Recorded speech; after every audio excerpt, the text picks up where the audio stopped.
Ok, boa noite a todos.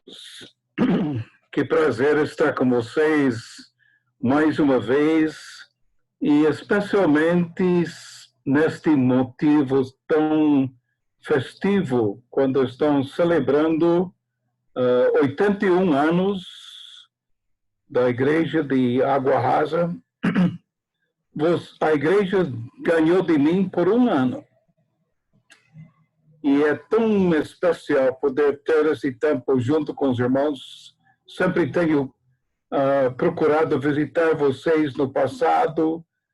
Sempre gostei imensamente da comunhão dos irmãos, apreciando o trabalho que está sendo feito entre os jovens e aproveitando de seus talentos na obra do Senhor. E queremos que a igreja realmente esteja festejando esse momento com grande alegria e com gratidão nos seus corações.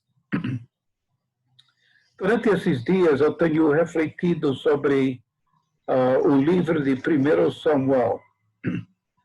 E eu gostaria de convidá-los para abrirem as suas Bíblias comigo no primeiro capítulo.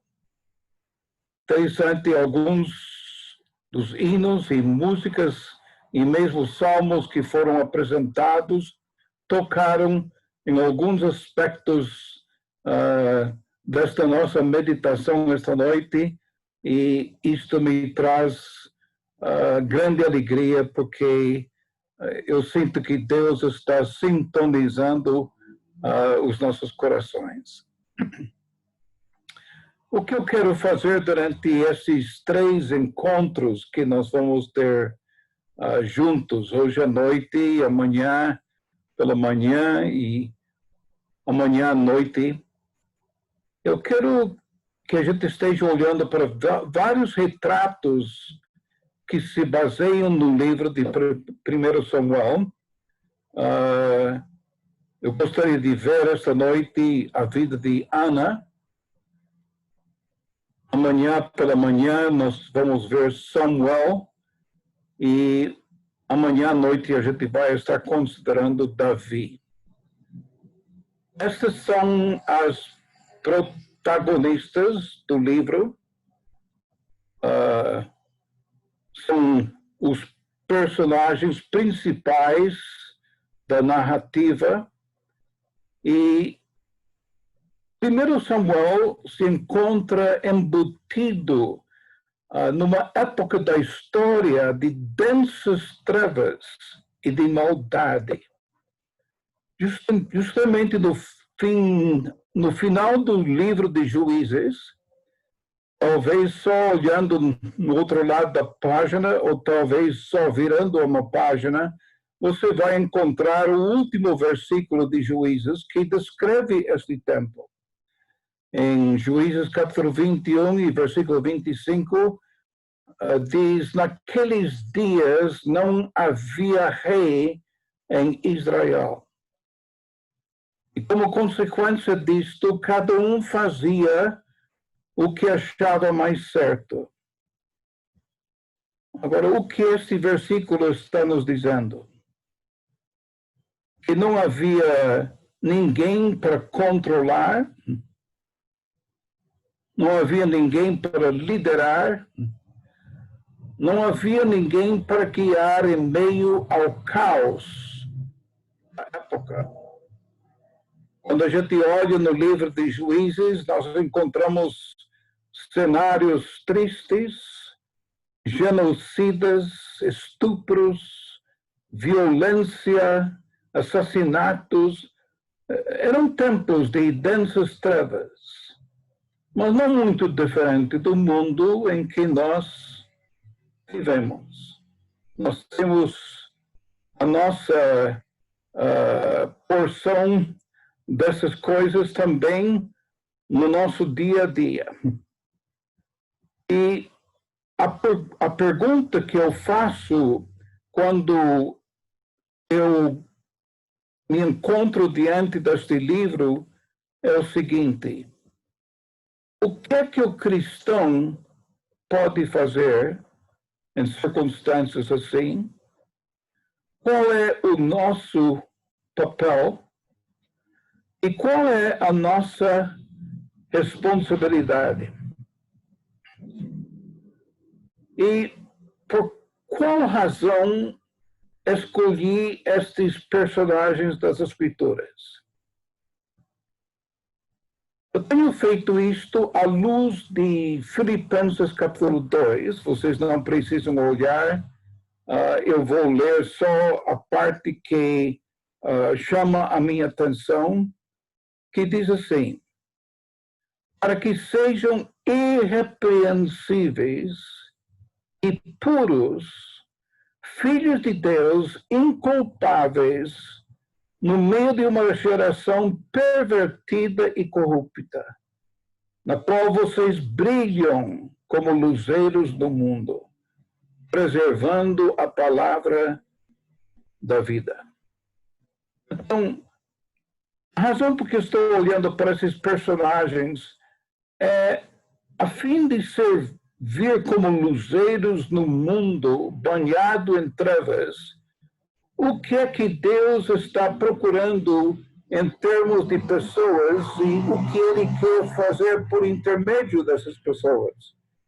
Para que nós também, nos nossos dias, possamos servir como luzeiros no meio de uma geração pervertida e corrupta. Esta noite eu tenho escolhido a pessoa de Ana. E vamos ver como Deus opera através de sua vida. Deus opera por meio de uma pessoa aparentemente sem esperança. E Deus opera através dessa pessoa sem esperança a fim de redimir uma situação também aparentemente sem esperança.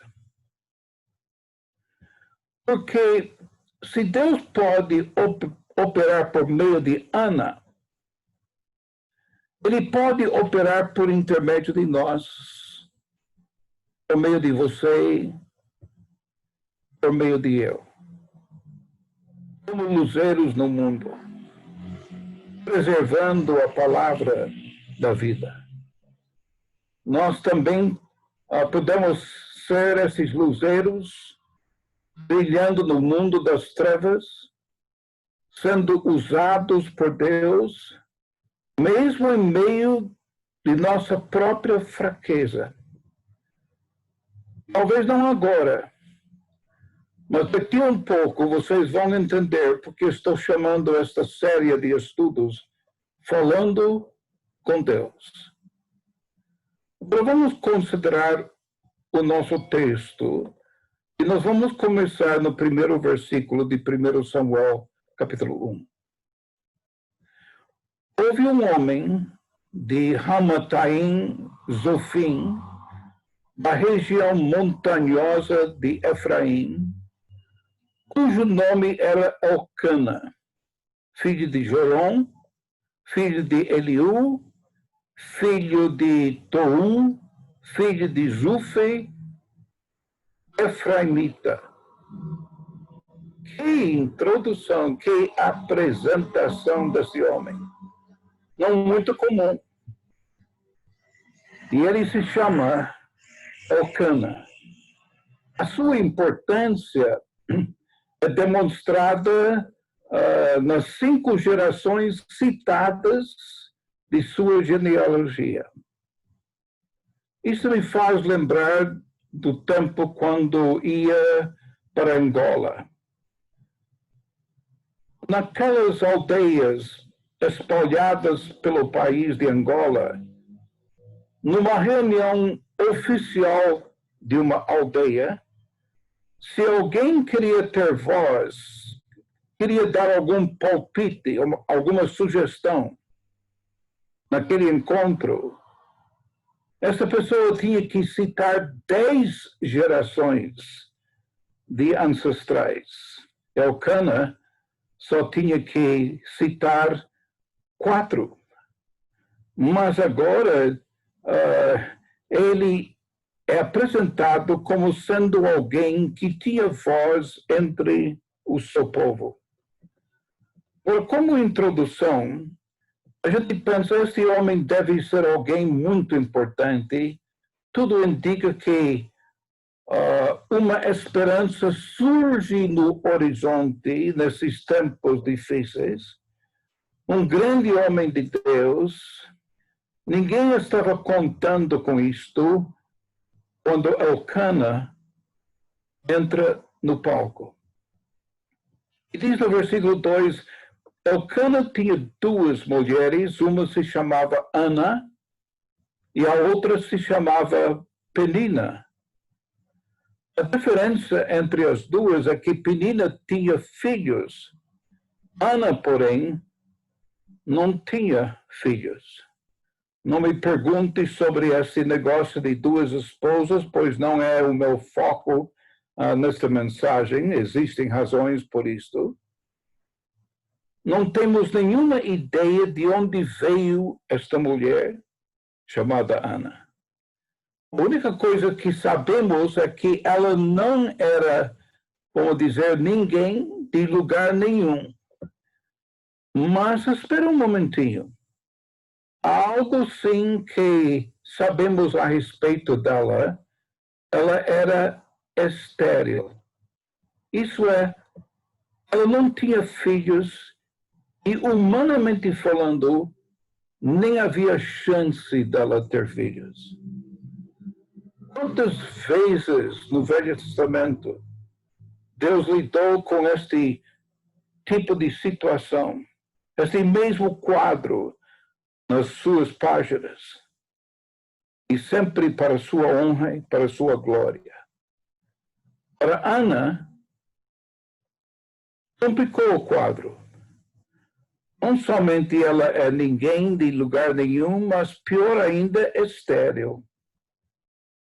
E por causa desta situação, a outra mulher de Elcana, Penina por nome, ela aproveita e abusa da situação. Por exemplo, no versículo 6 diz, Penina a provocava. Isso é, provocava Ana. Não apenas de vez em quando, mas, como diz o versículo, excessivamente. Com que finalidade? O texto diz para a irritar.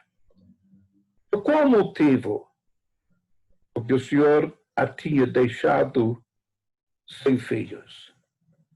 Qualquer mulher estéril naqueles tempos era considerada um fracasso, uma pessoa inferior, não somente aos seus próprios olhos, mas inferior aos olhos da sociedade. E muitas vezes como sendo uma pessoa inútil e insignificante. Imagina a situação econômica dessa pessoa. Vai ficar cada vez mais complicado, pois ela não tem filhos. Significa que ela não vai ter nenhum apoio financeiro no futuro. A sua condição religiosa é igualmente problemática aos olhos do povo, pois sem filhos aparentemente significava sem bênção da parte de Deus. E socialmente falando, sem filhos, só sobrava desdém da parte dos outros. Interpretamos a situação de Ana como sendo sem segurança, sem significância, um grande zero, como as pessoas dizem hoje em dia. E de acordo com o versículo 7, diz, todas as vezes que Ana ia à casa do Senhor, a outra a irritava. Como é que você gostaria de viver com isso? Por isso Ana se punha a chorar e não comia nada. esses momentos quando estavam partindo para uma das festas de Israel, em vez disto ser um momento de profunda alegria para ela, ela sabia que ela seria o alvo de críticas. Então, Ana se põe a chorar e não come nada. Ela está angustiada. Uma mulher aparentemente sem muita segurança. Portanto, vou chamar a sua atenção neste primeiro trecho de nosso estudo sobre Ana, para o fato de seu sofrimento. Seu sofrimento. Eu ouso dizer que é assim que pensamos de nós mesmos. A nossa vida é retratada assim. Por quê? Porque nós também, muitas vezes, corremos atrás de segurança, corremos atrás de significado o dia todo, o ano todo ou a vida toda. Pelo menos é assim comigo. Deixa-me contar uma ilustração de uma entrevista que eu percebi esses dias. Um grande nome no mundo do esporte, não importa a pessoa, mas estava sendo entrevistado recentemente, terminando a sua carreira. E terminando a sua carreira visivelmente frustrado. E quem estava entrevistando este gigante de tanta fama, perplexo, perguntou a ele, mas por que frustrado? E o homem pausadamente confessou, a vida tem que ser mais que isto. Ele olhava para seus troféus, ele olhava para suas medalhas, olhava para os quadros da parede e ele pensou assim, a vida tem que ser mais que isto. O seu entrevistador, então, perguntou a ele, então, qual é a resposta?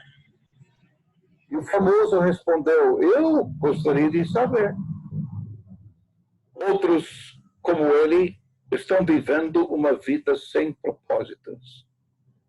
As pessoas, por exemplo, no exército vão galgando posições no exército. Quando chegam no topo, sabe o que acontece?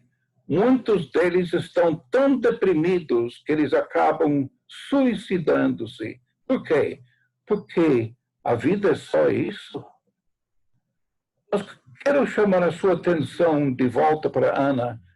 E no versículo 10 diz assim, e Ana, com amargura de alma, orou ao Senhor e chorou muito. No meio de duas frases, com amargura de alma, e a segunda frase, chorou muito, nós temos esta bendita esperança, orou ao Senhor. Esta é a resposta para lidar com o que parece mais algo que Deus nos oferece nesta vida. Mais tarde, no mesmo trecho do versículo 15, ela foi falsamente acusada de estar embriagada, e isso pelo próprio sumo sacerdote Eli. Eu vou dizer, não são apenas trevas morais, são trevas espirituais.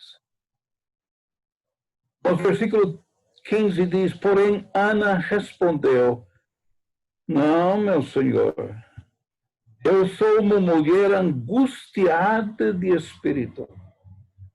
Não bebi vinho, nem bebida forte. Apenas estava derramando a minha alma diante do Senhor. Note bem esta última frase, mais uma vez. Apenas estava derramando a minha alma diante do Senhor. Você já passou por situações assim em sua vida? Talvez mesmo durante esses meses. Quem sabe? E ela fez isso, derramando a sua alma diante do Senhor em plena submissão ao Senhor, envolvendo a totalidade de seu ser interior. Paulo fala sobre o homem exterior, ele fala sobre o homem interior. O homem interior desta mulher estava totalmente voltada para o Senhor, mas em profunda angústia e tristeza. E sabe o que é significativo no livro de 1 Samuel? No livro inteiro, apenas 2 pessoas são mencionadas como tendo orado por algo. Apenas 2 pessoas. Apenas Ana e mais tarde seu filho Samuel. Com certeza é um tempo de densas trevas, mas ninguém é visto orando. Agora, isso certamente nos diz algo a respeito de Ana e Samuel. Ana certamente é uma mulher excepcional. Ela é singular. E não é somente isto que lemos a respeito de Ana. Se você olhar no versículo 11, diz assim, ela não somente orou, ela fez um voto. E quando ela fez um voto dizendo Senhor dos Exércitos. Sabe o que significa essa palavra? Significa que ele é o Senhor. Ele é o comandante dos exércitos sobre os anjos e arcanjos, sobre as potestades nos céus, na terra e debaixo da terra. Ele é Senhor dos exércitos. Se existe alguém que pode lidar com a sua situação, é este Senhor dos exércitos. Se de fato olhares, ela diz, para este Senhor dos exércitos, se de fato olhares para a aflição da tua serva, e se te lembrares de mim, e se não te esqueceres da tua serva, e lhes deres um filho homem, agora ouça isto, eu o dedicarei ao Senhor por todos os dias da sua vida, e sobre a cabeça dele não passará a vaia. Agora, meus irmãos, esta é a primeira vez nas Escrituras que o Senhor é mencionado por esse nome. E que nome? Jeová Sabá. Esta é a primeira vez que esse nome é mencionado na boca de um ser humano. E justamente na boca de Ana. Deus, pela primeira vez nas Escrituras, permite com que esta mulher faça menção deste nome tão majestoso.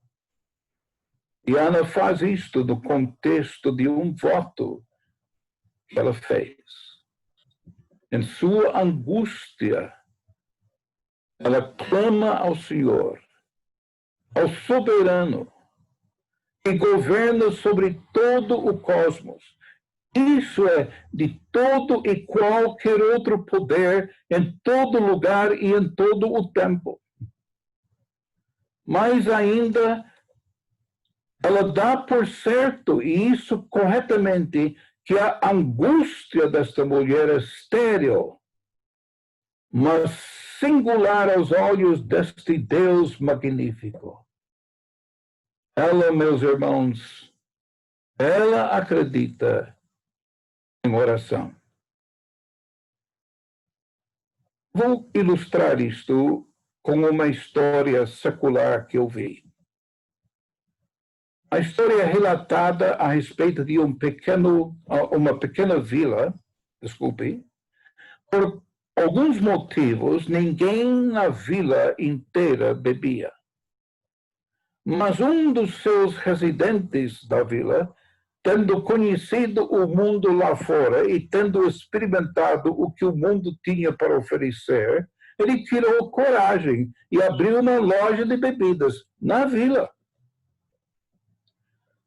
E um grupo de crentes da igreja local, preocupado com a influência negativa que esta loja teria sobre a vila, planejou uma vigília em que eles passariam a noite inteira orando, pedindo a intervenção de Deus.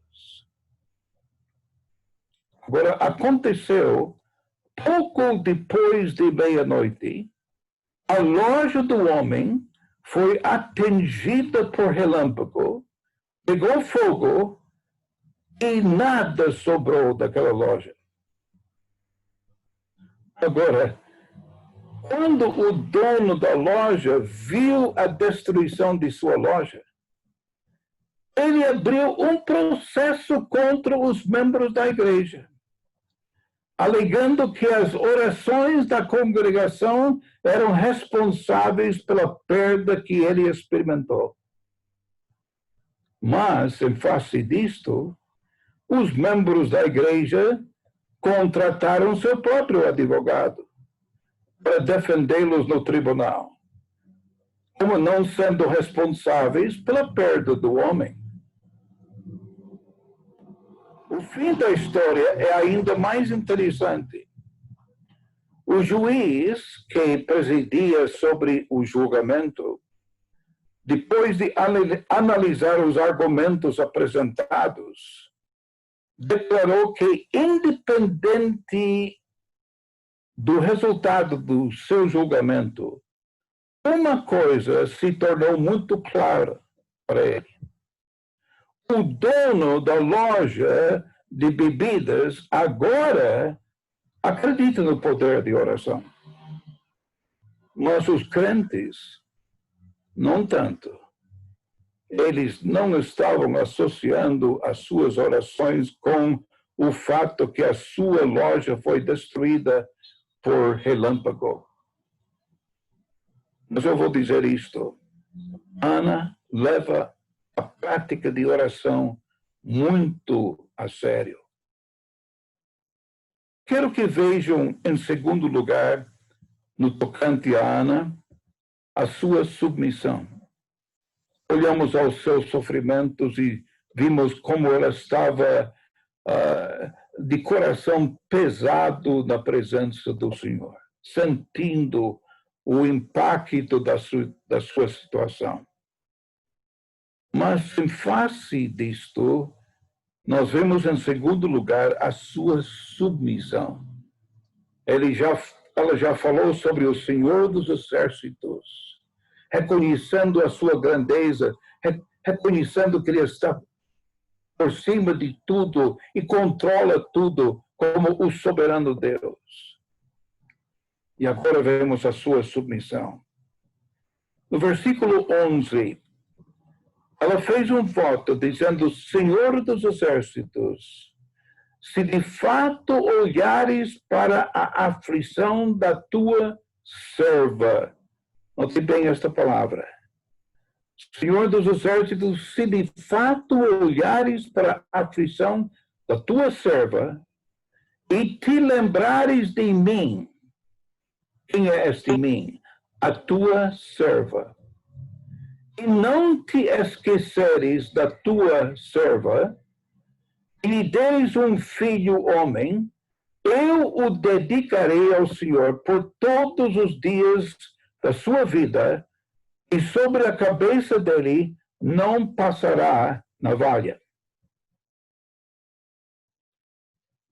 3 vezes ela se submete como servo. perante o Senhor ou diante do Senhor dos Exércitos. Em outras palavras, ela sabe quem manda na situação. Mas veja em seguida o que ela promete fazer. O versículo 11 diz assim: e lhe deres um filho homem, eu o dedicarei ao Senhor por todos os dias da sua vida, e sobre a cabeça dele não passará navalha. À primeira vista, parece que Ana está fazendo barganha com o Senhor dos Exércitos. Outro dia, minha esposa estava no telefone com um psiquiatra, amigo nosso, que nós estamos querendo ganhar para o Senhor. E ele falou algo semelhante.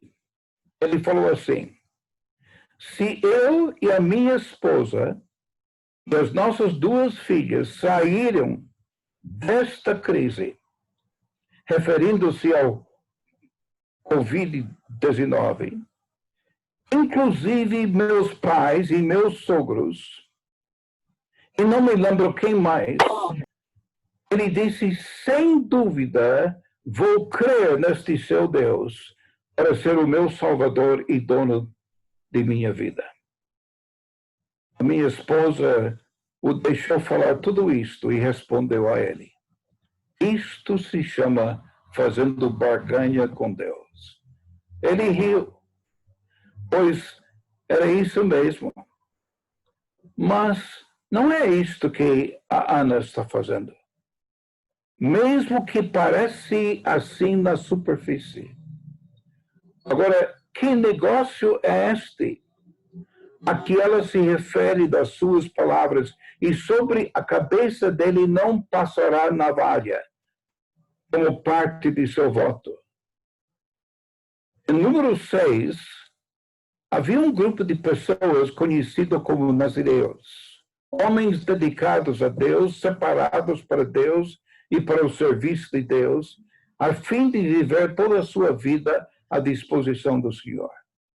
É isto que Ana está incluindo no seu voto a Deus.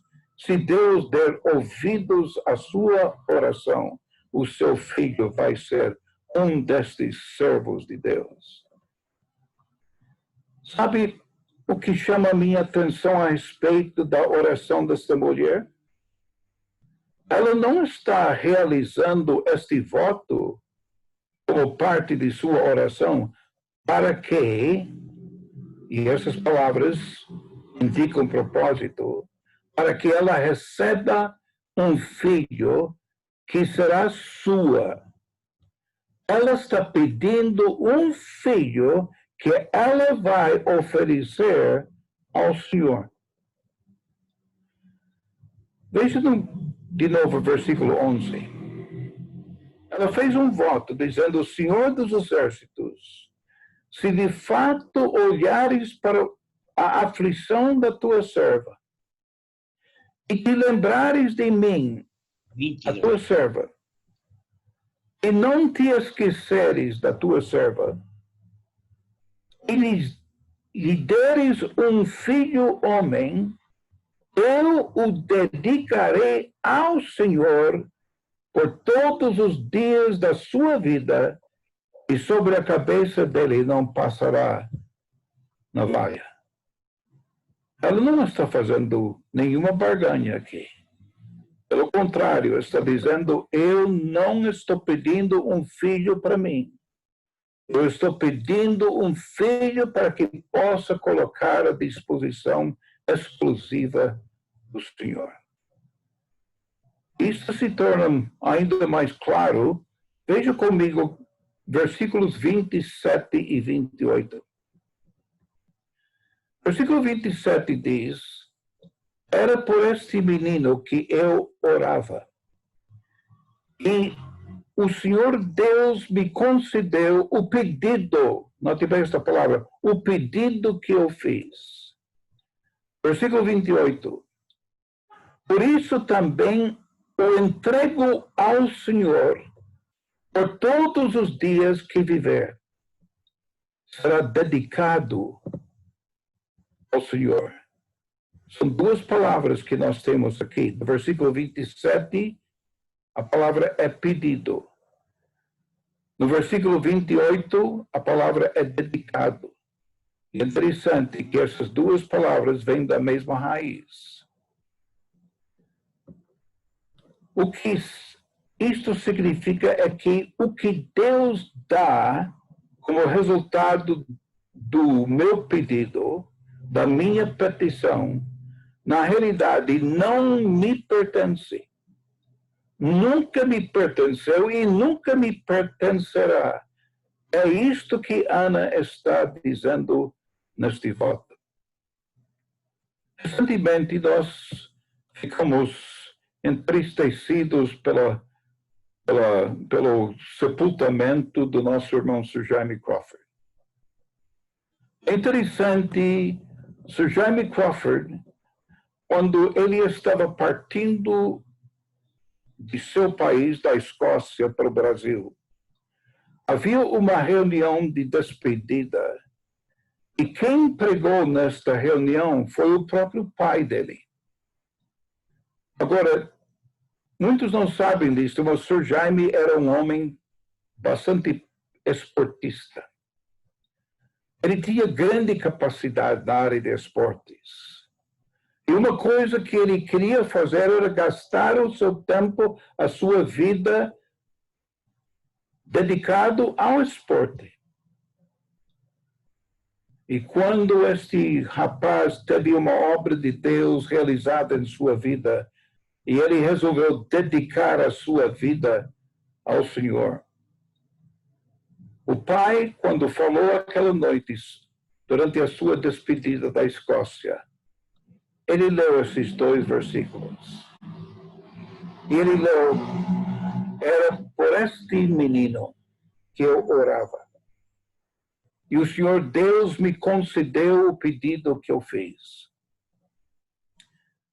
Por isso também o entrego ao Senhor, por todos os dias que viver, será dedicado ao Senhor. E ali eles adoraram o Senhor. Eu tenho colocado num círculo ao redor dessas duas palavras, pedido e dedicado. O que isso significa é que o que Deus dá como resultado do meu pedido, da minha petição, na realidade não me pertence. Nunca pertenceu a mim e nunca vai pertencer a mim. É isto que Deus está dizendo neste seu voto. Ana está plenamente cônscia desta verdade poderosa. Portanto, em sua reação, o que Deus me dá, eu devolvo a Ele, pois pertence a Ele. Pede e devolve. Pede e devolve. Pede e devolve. Estão a sua atitude como esta, quando você pede algo do Senhor, você, em receber este algo, você vai usar isto para seus próprios interesses ou você vai colocar isto à disposição do Senhor? Ela tem esperado por anos por um filho. E ao mesmo tempo que ela clama a Deus por um filho, ela promete devolver esse filho a Deus. Sabe como isto soa aos meus ouvidos? Que Deus está dizendo aqui, que Ana está dizendo aqui, eu digo isto com muito cuidado, ela está dizendo ao Senhor, eu estou disposta a ceder o meu útero para produzir um filho que será realmente seu, Senhor. ela vai ser apenas um instrumento para tornar esse servo seu. Quantos de nós temos orado desta maneira? Não pedindo um filho necessariamente, mas talvez tenhamos feito um pedido a Deus por qualquer outra coisa. E quando temos recebido esta coisa que pedimos do Senhor, o que temos feito com isto? Este é o sentido da palavra mordomo nas Escrituras. O mordomo nada é dele, mas ele tem a responsabilidade de cuidar daquilo que pertence ao dono. E nesse caso é o Senhor. Muitas vezes eu tenho contado a minha história. Eu vim de uma família relativamente pobre, nunca tivemos uma casa, nunca tivemos um carro. E a única coisa que meus pais poderiam colocar nas minhas mãos eram livros, biografias e autobiografias, e principalmente autobiografias missionárias. E um dos livros que eu li e marcou a minha vida foi escrito por um homem muito usado por Deus, um industrialista, um verdadeiro concorrente da Caterpillar na sua época. E Letourneau era cristão e era conhecido como exemplo na época da minha juventude de um homem que foi fiel a Deus na sua maneira de conduzir a sua firma. Ele usou os recursos da firma para abençoar muitas organizações cristãs, e isto muitas vezes de forma sacrificial. Ele escreveu em sua autobiografia o seguinte: ouça bem essas palavras. Não é uma questão de quanto de meu dinheiro que dou a Deus, mas quanto do dinheiro de Deus que guardo para mim mesmo. Deixa-me falar isto de novo. Não é uma questão de quanto do meu dinheiro que dou a Deus, mas quanto do dinheiro de Deus que guardo para mim mesmo. Eu vejo nessa história de Ana a mesma verdade ilustrada. Isso é, que tudo que recebemos são dádivas que vêm de Deus. Devem ser usados para Deus e devem ser devolvidas a Ele de alguma maneira ou de outra.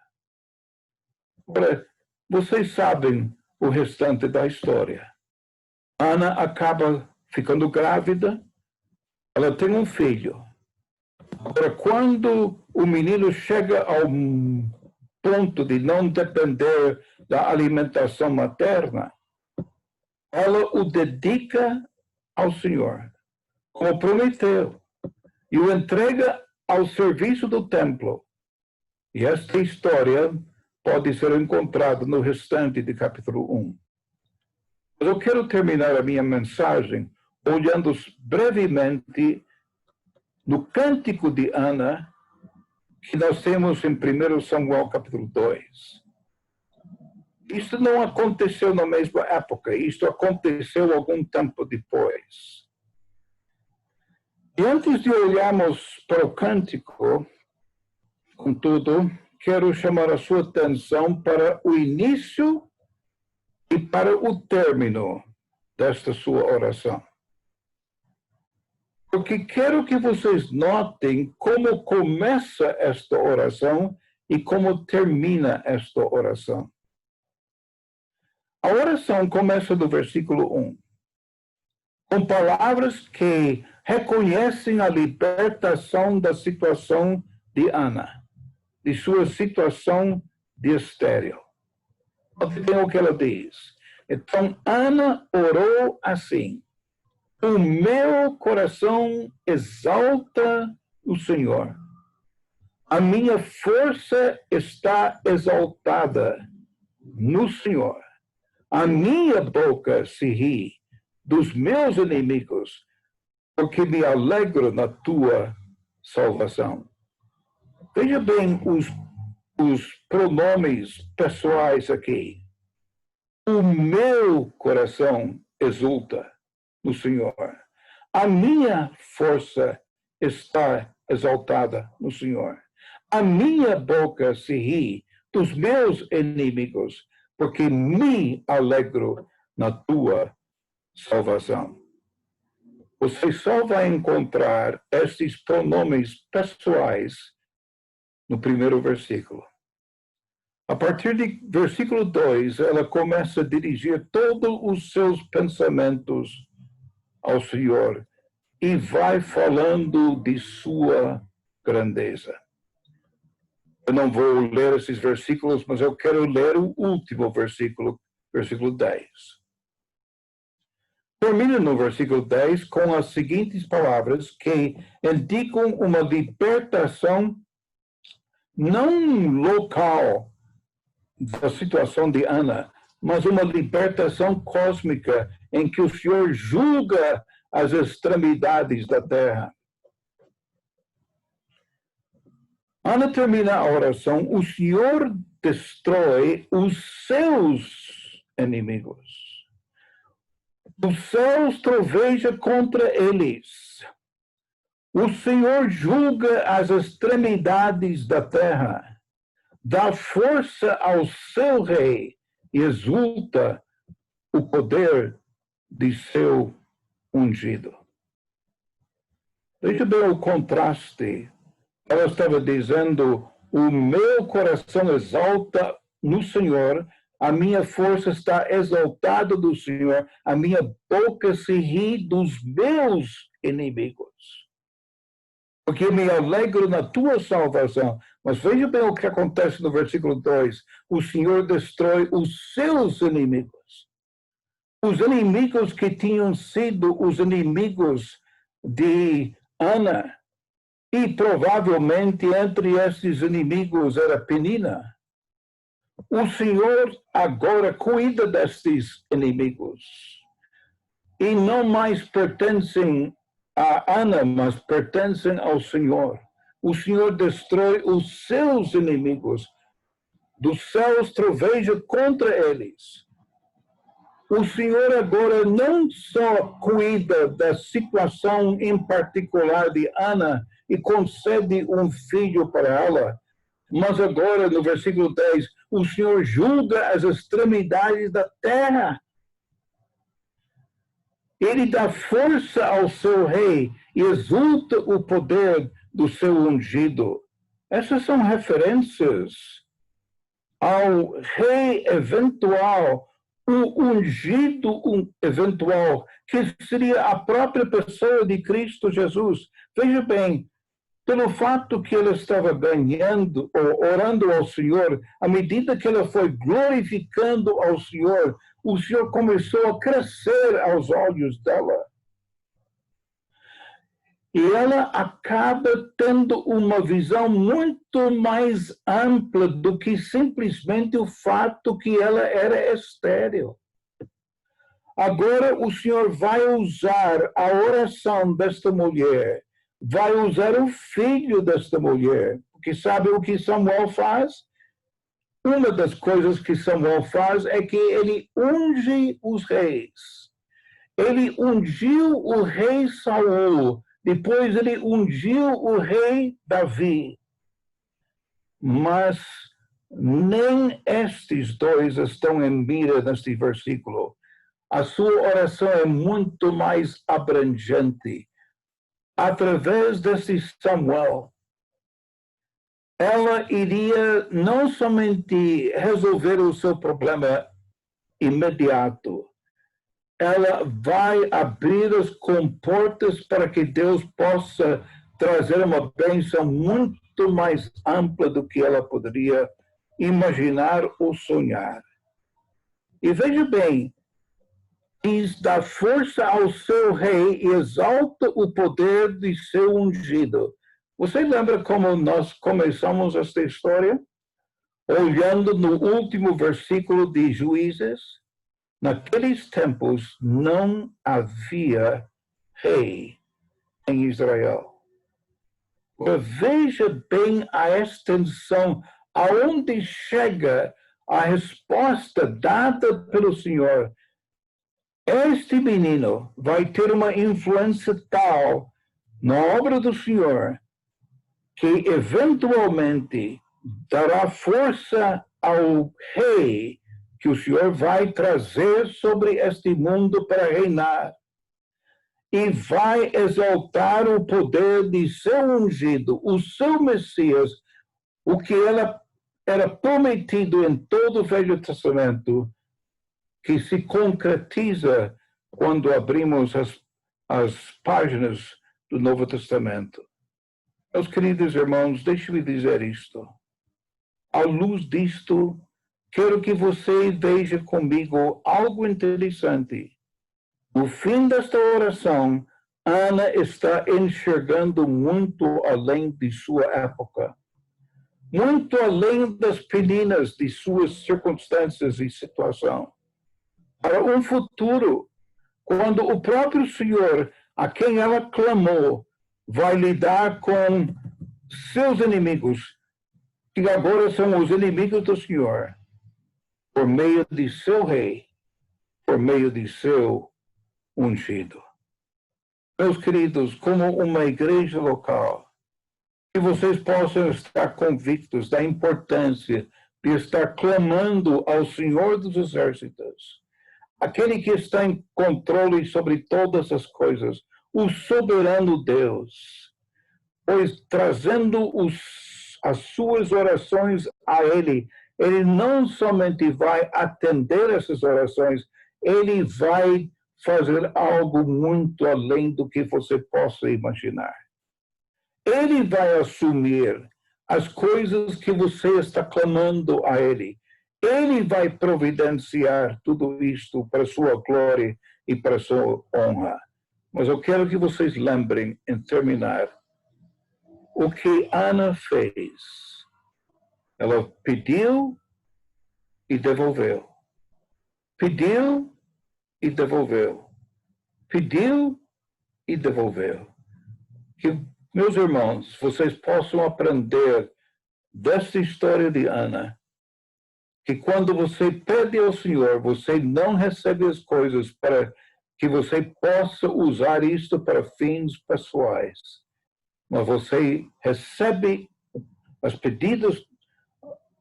respostas aos pedidos que nós levantamos diante do Senhor, para que sejam devolvidas a Ele, para sua honra, para sua glória, para seu serviço.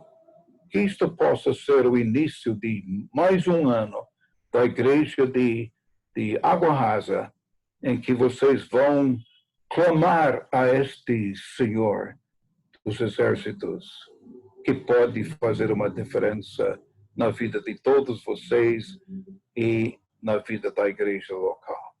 Que Deus possa abençoar o nosso tempo na palavra esta noite, em nome de Cristo Jesus. Amém.